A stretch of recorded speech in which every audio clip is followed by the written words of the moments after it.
All right, good morning and welcome. This is The Beautiful Game, and my name is Mike Messi-Kennel. Tigel is here with me, Toysi. Good morning. How are you doing? I'm good. How body? They can't pay. That's nice. Well, you just saw it there. The two top contenders for the title from last season, that's talking about the first place and the second place, will be meeting in the match of the round. You know, some people are already saying that this is an early title contender, not because of maybe the points matter at this point, but because whoever wins this match will lay down a marker for this new season. I don't think so. It's too early. Match week 3. Yeah. It's a marathon. But I dare tell you, with what happened, Liverpool, this is the worst they have been. Even really? What I mean is that compared to last season, the team is still trying to come to grips. Look at Newcastle. Newcastle basically ran them over with a red card. But we've always known that Liverpool-Newcastle has always been a tough game. Yeah, but my point is that look at what's his name now? Look at the defense. Van Dijk, Konate. Last season they were more solid. Let's pipe low. No, the point is no, they are new people. They are 5 new players, and I think that blending. McAllister is not yet fully fit. Yeah. You know, Gravenberch has played just 1 match. What I'm saying is that it's almost like McAllister and Gravenberch, they've blended themselves well, but there's a new person now.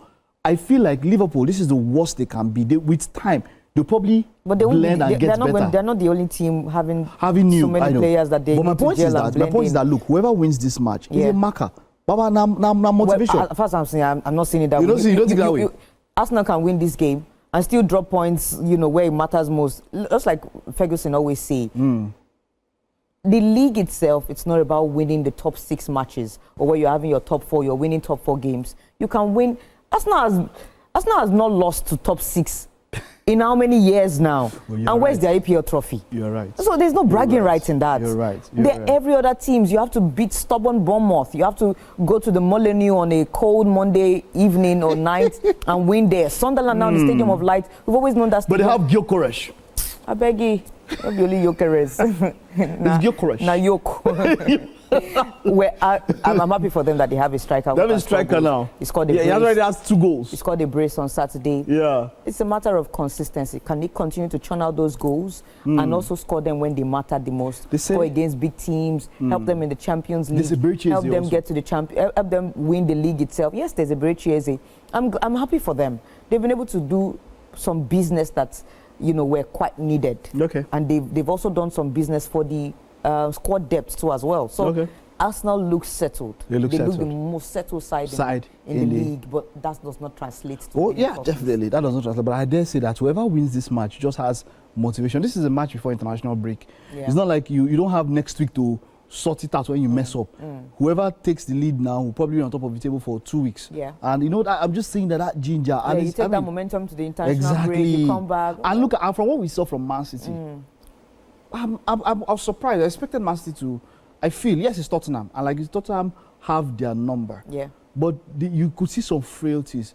I don't know if Man City can. Well, at the end of the transfer window, then we can give our predictions for the season. Yeah. But I don't think that Man City can break that duopoly of Liverpool and Arsenal. They can, but it's still early days. Still early days. They're still quite fragile, and you would understand that it's a complete. I don't want to use the word complete overhaul, but I think somehow almost. That's where they are at right now. Oh yes. For a side that have been dominant for the last 10 years in the Premier League. In Pep Guardiola's 8 years as manager, he has won the league 6 times or so. Yeah, 6 times. So what are we saying? I mean, the dominance there, and the players that contributed to that particular dominance. Yeah, this is 90 years. 1 is 6, so he has lost 3. 1 to Chelsea, 2 to Liverpool. And the players that contributed to that dominance, most of them have left. Yeah. The ones that are added to the latest trophies that they've had, you know, are there. You talk of Ruben Diaz, you talk of John Stones, Erling Haaland. Yes, those are the structures and the pillars at the club for your foundation. You still have Rodri, but is it the same Rodri that we've had years ago that is still here? Because when you come back from ACL injuries, you're never the same man again. But then again, let's give Rodri time to come back from that injury and see if he can be the same guy again. That's an ACL. See, nobody comes back from an ACL and remains the same. Nobody. See, what happens is that you might still be good, but you see that level you went to, you don't get to that level again. It happened with Dalima. See, that ACL is the most important. See, Baba, is the leg. It's knee cruciate ligament. It's the leg. It's the major joint of football, and that's the one. It messes up with your mentality. You said it all. You're afraid, you're worried, you're scared. You don't want to have such an injury again because you're out 9 months. Look at Victor Boniface. Yeah. That's what we're saying. Yeah, back to back. That's what we're saying. AC Milan and all of that, the medical and all of that. It's basically his knee, and that is, and like you said, they call it a psychosomatic. It's your mind where the knee it's probably healed.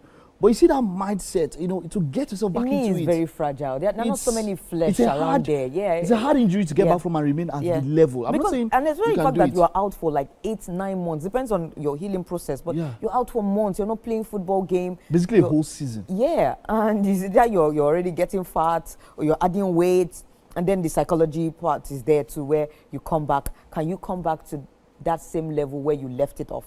Or can you also play so well that you will not get injured again? Because you start playing with caution. You're afraid. You don't want to get injured again. You don't want to experience such heartbreak anymore. And I just feel for footballers. In as much as a lot of us shout and say, they are making money, they are earning a lot. These guys are losing their lives over things like this. You're here, you are bashing them. You can't do half of what they are doing. Not even quarter. All you can do is say, up Man U, up Chelsea. Come on. But the money doesn't have any. Thursday, if I give you Agbabola's salary for 1 month, so, and you enter the gym. Do you want what comes with Agbabola's salary? Do you want? That's the thing. You are selective of what you want. You don't want the injuries. You see that salary? You don't want the fact that she's always going. Maybe she'll go under the knife. People will go through. People will go through that injury for that money. She doesn't like it. She's not happy with all the money, the pain. Some people break their leg. Where's Andre Silva now? Since that's broken leg with Heung-min Son. Where is he now?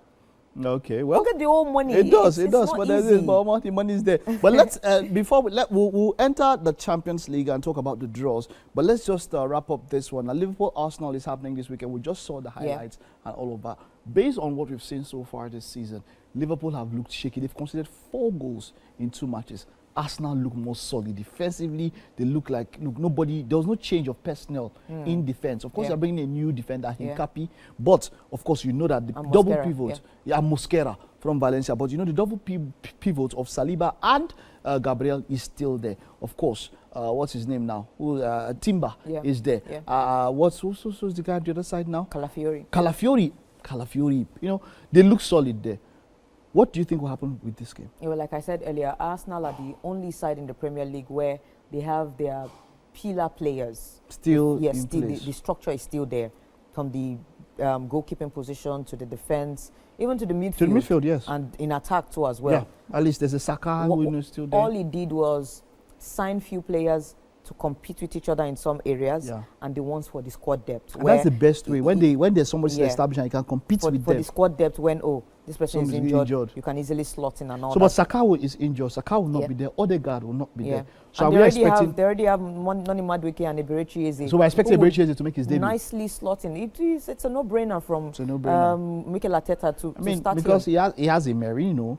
He has a he could decide not to start. He could decide to bring Eberechi Eze later on. It's up to him. If he wants to be bold enough to throw Eberechi Eze so quickly straight into the fire, right? Because this guy has been playing already. He played against Chelsea. Exactly. He didn't play the conference. He didn't play the conference league. But he played against Liverpool. Played against Liverpool. So what are we talking about? So it's Premier League ready. He's ready. He's ready. Just let him start. Let him start. There's no better time to than a big match like this. To put him to test. I mean, he has done Liverpool.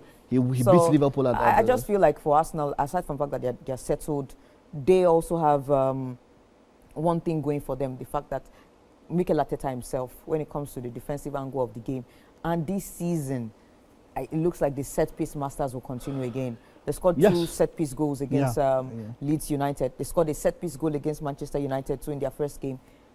Liverpool should be worried about that. They should look forward to that too. So what do you think? Who wins this match? It's difficult to call because it's at the Anfield. At Anfield. And it's not every day Arsenal go there to get points or maximum points too. Liverpool, yes, shaky at the back, shaky in midfield. The attack is wonderful. You already have Cody Gakpo willing to score. Mohamed Salah has not started scoring like we know he always tries to warm warm up. Yeah, he warms up. At least we just give that first opening day goal. He has done it for 8 years now. 10 seasons, 10 goals. 10 goals now, you know, the most in an opening match or opening weekend. So he already has that record. But then again, Ekitike is already scoring goals. 3 goals in 2 games already. It looks like he's not even worried that he's in the Premier League. Yeah. The only problem is if they're going to bring in Isak or not to destabilize this young man. But other than that, he can score against Arsenal. The problem now for Liverpool against Arsenal is it's not even the defensive side. It's the midfield. Arsenal are quite solid in the midfield. They have Zubimendi, who is more like a deep lining playmaker and a DM. A deep lining midfielder. You have Declan Rice with the steel and the dynamism there. And then maybe if we're going to have either Mikel Merino or Eze. And I would love for Mikel Arteta not to be pragmatic and scared, because that man knows how to be. Yeah. If he wants to play... Yes, he hides that. He knows how to hide that he's scared. Yeah. He hides it with being defensive. And I know I clock him on time that sometimes he can be, I don't want to use the word cowardice. Against the big teams, we've seen him do it. Yes. Not today. You know, very pragmatic. Play Eze instead of Merino. I understand maybe you need Merino for the aerial balls. You need him. Okay, look, what's the worst that can happen? Play Eze, give you that creative outlets. Because you already have Noni Madueke and Martinelli on the wings. Yeah. These guys are not as creative as Eze would be. And you need that, especially the fact that you are without Bukayo Saka. If Bukayo Saka is playing now, I can understand that, okay, let Eze sit on the bench and let Merino play. But there's no Saka. Yes, there's no Saka. There's no Martin Odegaard. So you need a creative outlet from Eze. And the fact that Eze is not a player who stays in one place. He's not static. He moves around. He picks pockets. He's always moving around. And he knows how to score goals too from the midfield position. So starting him gives them an edge too. For Liverpool, they just need to sort out that midfield. They need to be strong. They need to be very, Florian Wirtz has been... They need to be in a bullish form. Florian Wirtz has been bullied in every single match. All 3 matches he has played. He wants to step on the ball. Baba, whoop. I think it's a physio problem. I don't think the young man is lacking any talent. I think it's a physio problem, and he's also just warming up to the Premier League. He needs time. Let's be honest ourselves. I understand that, yes, you say, 150, 200. No. Why in an era now that the number of pressure we put on these players is so unfair. It's so unfair. Now we have a 17-year-old who already wants him to start scoring hat tricks. Come on now. Come on, Baba. You see, 150. It doesn't matter. It doesn't matter. It's coming from Kylian Mbappe scored 34 goals and people say he had the baptism. That's the standard that was set in and that's the point. Florian Wirtz, they are not up to 5 players more expensive than him in world football. You have to give him time because he's coming from the German. He's coming from the German league. Ekitike don't come from German league. It don't matter. It don't matter. All right. Okay. All right. So you're not calling it, or what would you say? What would you call? I think I'll fancy a draw here. Same as me. I think it's going to end. I think that's what I see. But it's going to be hard for Liverpool to lose. If I thought anybody would get 3 points, it would be Arsenal. This is the season where I feel like Arsenal can get maximum points at the Anfield. But at the same time, the fact that it's the Anfield, that's where there's a problem in a draw. But I don't see Liverpool defeating Arsenal. Okay, all right. Let's see how all of that goes. Now let's head over to the Champions League, where Liverpool and Manchester City will take on Real Madrid, while Chelsea will take on Barcelona after the Champions League clubs discover their league phase opponents. Now, the draw sets up a reunion between Trent Alexander-Arnold and Liverpool after he left Anfield this summer. Arsenal will also take on Hurricanes Bayern Munich. Fellow English sides Tottenham and Newcastle were drawn against current holders Paris Saint-Germain. All 6 Premier League clubs involved in the Champions League will play 8 league phase games, 4 home and 4 away, between September 2025 and January 2026. The new format, which began in last season, sees teams play 8 matches in a league phase that has replaced the group stage. Now, teams will now play fixtures against 8 different sides, 2 teams from pots 1, 2, 3, and 4, and then half of the 8 league phase matches at home, while the other half away. The draw was done by a supercomputer, which automatically selects the 8 opponents by one touch of a button. Okay, so Champions League. Now, there's that accusation that UEFA is trying to bring up drama. I mean, Osimhen is going back to Napoli. KDB is going back to Etihad. What's his name now? Which other player? There's so many of Trent, them. Is going back to Liverpool. I don't know. So there's more added drama, because you saw what happened at Tyneside when Liverpool were coming, and there was that heated atmosphere before the match, which somehow seeped into the match and gave the match more drama. So, UEFA, there's that accusation that UEFA is trying to stir up drama, which people say they like. It's not like they are holding anything against UEFA. They say, oh, yes, we like it. Football and drama, a good combination. Well, I just feel it was an opportunity case. Okay. It wasn't like, UEFA sat down like, okay, I want Napoli to have Victor Osimhen come back as a grudge match. I want. But you can't really don't be surprised. I don't think so. But I get what you mean. I don't think so. I get what you mean. It's a case of circumstance. You find Victor Osimhen playing for Galatasaray, supercomputer peaks, and they face Napoli. It's not the first time you're seeing players go back to face up their former teams. The transfer window this season has to be one of the busiest. Number of players. The EPL has spent the most, and it's not yet ended. Exactly. And there probably will be a record fee by Monday deadline. So what are we saying? Arsenal and Chelsea are already topping the Talking list. about Chelsea, Chelsea has done good business in the transfer market. Will you call that good business or a lot of business? A lot of business they've brought in.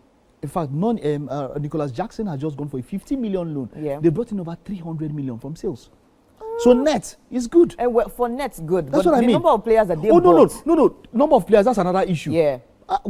I was this guy yesterday from Brighton, the Argentine. Yeah. What's his name? He came in yesterday. And I'm looking, guy, what are you people doing? Bonanote, what are you guys doing?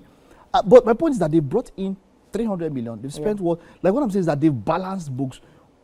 The squad is too large. It's still large. For me. But the top anytime Maresca wants to address the squad, now he will carry megaphone. Exactly. Hi guys, how you doing? But the major talk is that they are meeting Barcelona. Chelsea have always said, Barcelona fans mentioned that, look, you would not have won the Club World Cup if we were there. We are the best team. Chelsea will meet Barcelona in the Champions League. The fixtures dates will be out today. Yeah. But Chelsea, Club World Cup champions. How far do you think they can go in this Champions League? It's been a very interesting one. I think they can go far. I also see them going to the round of 16. They can. This time around, it's going to be a very tough Champions League. Yes, the reason why, because, like I said, I've always been saying this. The era in football that we are in now, there are not too much difference or class apart from these players. From each other. You look at the Premier League now, just look at Sunderland and the players that they have. You pick them out. These are some players from Brighton and Hove Albion. You have players from, they have experience. Yes, they might not be as much as Arsenal, maybe Manchester United. Look at United. They have Konya, they have Sesko. They bought these guys for big money. Wait. But at the same time, when they play with their pairs, is either you knock me out or I best you. Very true. It's cut across everywhere. Barcelona also thrived with this because the playing field is almost level now.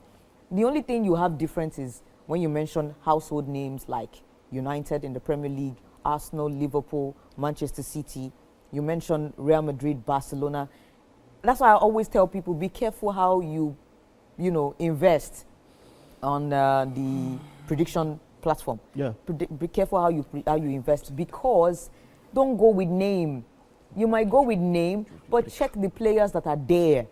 Look at how Madrid were really, really run ragged in the Champions League phase. The likes of Lille, AC Milan, every one of them defeated them. Liverpool too, 3-0. But at the same time, when you check some of these squads, they help you to get a better understanding that, this particular player is no longer there. It's just Nemo. It's just Chelsea. They have Palmer, Jackson now. Who are these ones? Well, they're coming up. They're on the up and up. So the league phase is going to be so interesting that anybody can knock anybody. Anybody can knock anybody out. Anybody can beat anybody. Wonderful, in the league phase. wonderful. That's for the Champions League. Now let's rush over it now. Jose Mourinho. Yes, Jose Mourinho. This was just after Ole Gunnar Solskjaer.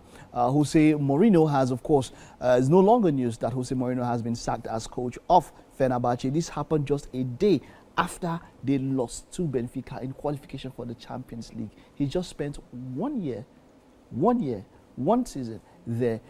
Has a special one lost his spark? Has football left special one? Has football evolved past his time? Are we still asking this question? Oh, of course. Really? Of course. Football has left this man since now. Because have you heard him quip? I mean, this is Jose Mourinho, one of the most charismatic managers of all time. One of the most. And I love him to bits. But he's no longer in that bracket of. He's still a top manager. Okay. He's still an icon, a legend, the best of the best. But in modern day football now, he's no longer. And the moment he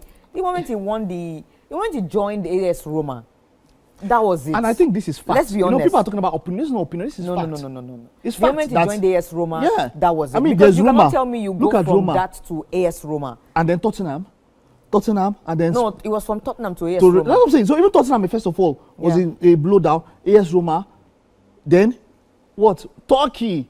Oh, come on, man. And now, from what he said... The only gloss on the career when it was coming down was the fact that he won the Conference League and is the only man to have won the Champions League, Europa League, and the Conference League. Of course, he has it tattooed on his arm there, which is, that's nobody has that. So that's fascinating. But you're saying that he's not relevant for today's football? I won't say he's not relevant. I feel he can still add a few relevance. But he's not that top-class manager the way the modern football is now, much as the modern football irritates me and I don't believe it has evolved, I feel like we've gone back. Like we've killed the joy of the game. It's not for Jose Mourinho. Jose Mourinho, he's frustrated. Trust me, he doesn't like what he's seeing. So that's why he just like, you know what, I'd rather just be in my sitting room and watch these games. Because I watched one particular interview where he was complaining and talking about how the managers that we have now are the ones who are vying for the spotlight with the players. Like, you're thinking about positional play, this, that. It's too robotic. It's too constructive. You just want it to be in a way where you Jose Mourinho is not the one I'll listen to when it comes to that particular... No, when it comes to tactics, I'll listen to Jose Mourinho. Because no, not tactics. I'm talking about that issue of taking the limelight. Because look, a lot of the issues Jose Mourinho had to do with player relationships. Moving down into his second half of his career from Chelsea. Yeah. Remember that Hazard situation? Yeah. That marked a downturn. Prior to this time, Jose Mourinho will never roast his players live. He never does it. I remember the time when, I think it was an own goal or something where Lampard cost Chelsea a game.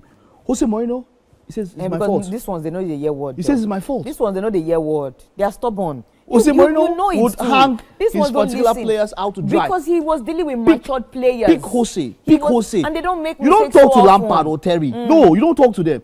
Talk to me. You cannot, no Chelsea fan can say Lampard or Terry did wrong. Mourinho says, I would take the blame on myself. Oh. I did it wrong. You cannot compare that era to this one. These players don't want to do anything, but they want you to rub their head and ask them to play well. We'll take a very short time out now, Toyosi. Now, Toyosi has what she calls jackpot odds ready for you. Oh, now, this is big now. But I don't know, the person they give jackpot odds, they never see jackpot, but she says she loves the country, right? We'll take a short time out now. When we get back, it's Tigel with jackpot odds.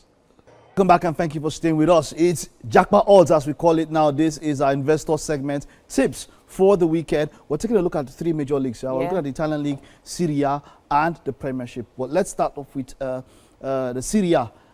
The Serie A. Of course, Lecce lost to Milan just yesterday. It was just yesterday. Cremonense. First assist for Milan. Exactly. Luka Modric. Cremonense lost to Sassuolo. But today, the big one, Cesc Fabregas, will be up against Bologna. Bologna, a lot has changed. I mean, 2 seasons ago, Bologna with, what's his name now? Thiago Motta as the coach. Then before he moved and was sacked again from Juve and was sacked again. They've been doing well. So what do you think? Bologna versus Como? Let's see. It's a tough game because Bologna finished, I think, 5th. They'll play Conference League or Europa League. Como also are the up and up. They defeated Lazio at home 2-0. Now they're away from home. I fancy them over 0.5 away from home. That's going to be a juicy odd. Como? Yes, Como over 0.5. Over 0.5. Yeah. Okay. You have terrible handwriting. Oh, Benny, this thing, I know they give the jackpot odds here.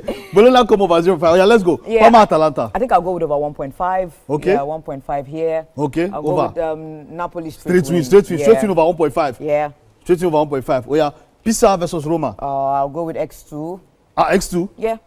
I'll go with X2. Okay. All right. Anything can happen, but you can also still predict over 0.5. No, X2 is good. X2 is good. I like can also give them over 0.5 this away from home. Pure odds. We're trying to be very careful here. All right. Genoa versus Juve. X2 for Juve too as well. This is safe. Yeah. Juve have been. I don't trust them yet. Yes, I don't trust them yet. It's still solid. early days. They look solid. They won at the Allianz Stadium. Okay. But at the same time, let's be careful because they're away from home against Genoa. So you know, Fiorentina, I think I'll go with over 1.5.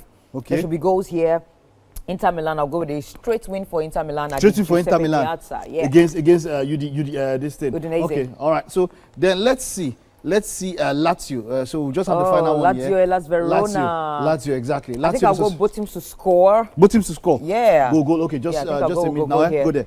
Go there. I think I'll go with go here. All right, go. They will concede. They will score. They've not picked up any points, but this time around they're back at home, so lovely. both teams to score. Maybe on Monday, if Toyos is not available, we'll do it on Zoom and then we'll go through what we did here and we'll talk about it. But I love these odds that you put up here. Quite very, very nice odds there. I like that. Okay, now we're done with Serie A. Let us go to La Liga. La Liga has already, things of course have already kicked off. And let's see what we have here. Okay, so Elche defeated Levante 2-0. Valencia Getafe 3-0. But Tigel is going to give you jackpot odds. X2. Atletico, yes. no show for them.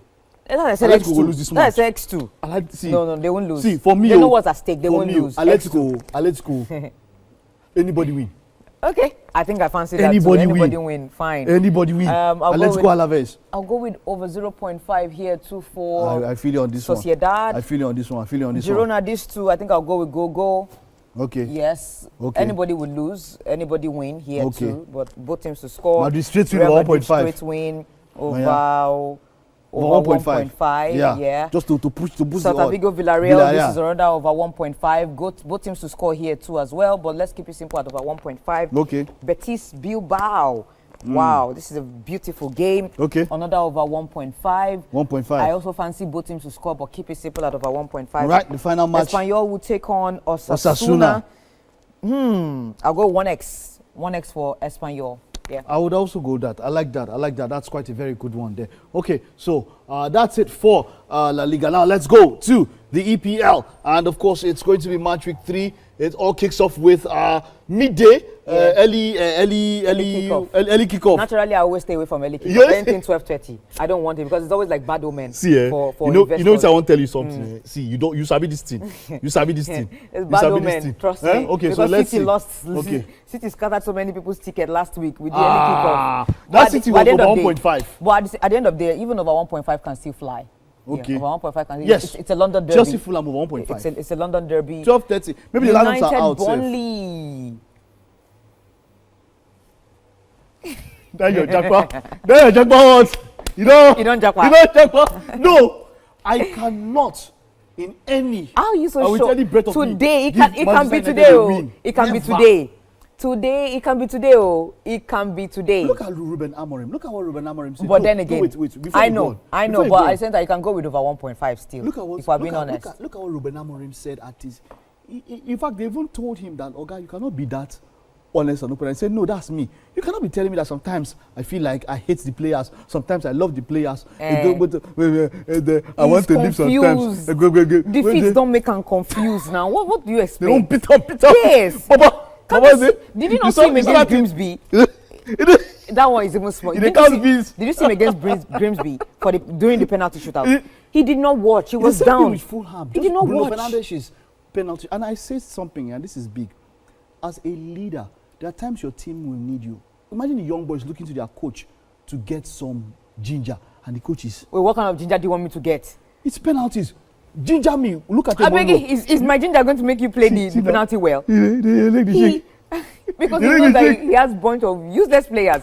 Okay. Sunderland Brentford. Over 1.5, anybody win. That's what the 1 or 2 means. 1 or 2, anybody win. Okay. This is a both teams to score kind of game. 1x for me. Stubborn. For me, 1x. But I think both teams will score. 1x. They don't go beat Tottenham. Wanderers, Everton. I'll go with X2 for Everton. X2 not Everton bad. are on the up and up now. Not bad. Newcastle. X2. Or I'll just give them straight win. These guys. Baba, don't forget. Newcastle go use their catch one. Newcastle. If you say no even try. Brighton and over Albion. City. I'll go with over 1.5. 1.5. They need trust City finish. Yeah. Nottingham Forest. I'll go 1x for Nottingham Forest. West Ham, yes, 1x. Or maybe a straight in. West Ham look like a relegation candidate. Yeah, they look like it. Well, whichever way it happens, maybe they'll get help. All right, you mentioned the big one, Liverpool Arsenal. This one, it can see. This game is so tricky that it can end 0-0. Yeah, it's funny. I believe that Arsenal and both teams would rather have a draw. Yes, they will not want to lose. That's the most important thing in their mind. But at the same time, you can still stake on over 1.5. Over 1.5. Or 1x. Or X2 for Arsenal. Okay. Aston Villa will take on Crystal Palace. I'll go with over 1.5. Aston Villa have not been all right too, so over 1.5. Yeah. 1.5. But who will score the goals for Aston Villa? They've not scored a goal this season. That's quite true. They played a goalless draw with Newcastle. They lost to Brentford without scoring any goals. So wonderful, wonderful. And then all of this will precede the international break. Of course, for the international break, this is big for Nigeria because we have 2 matches set ahead. And it's not like if we win the matches, we are sure of moving forward. No, it's not even a guarantee. We have to win we have to even give ourselves any chance of saying that, for me, I feel like that 3 points is not going to be taken from South Africa. If it should have been taken, it should have been taken already. Yeah, I feel so too that if that point would have been taken, it should have been taken since. And I heard that the rules, there's a window. And apart from the window, for Benin Republic who are behind South Africa, the point would not just be taken and just be thrown in the air. It will be given to somebody.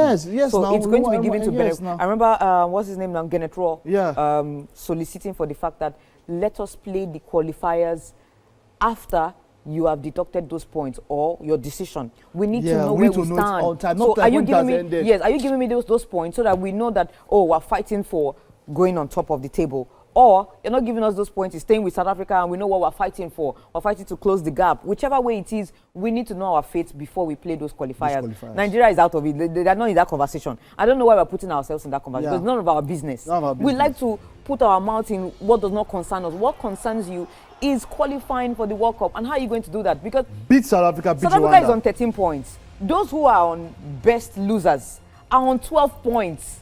Meanwhile, the person topping your group is on 13. But best losers in other groups are higher. Almost as high as your top team. Exactly. So your fight is totally different. Your fight. Yeah. You sound like a pastor. Thank you so much, Toyosi. It's been a pleasure having you on the show. Thank and you. Of course, jackpot odds, like you said. Yeah, hopefully with jackpot. Maybe just give yourself a handicap, remove 1 or 2 games, but this is sure jackpot odds. Of course, you're supposed to use your discretion, just try and edit. That I say edit them. I lied. Look at it. All right, we'll see you next week. Bye-bye. Bye.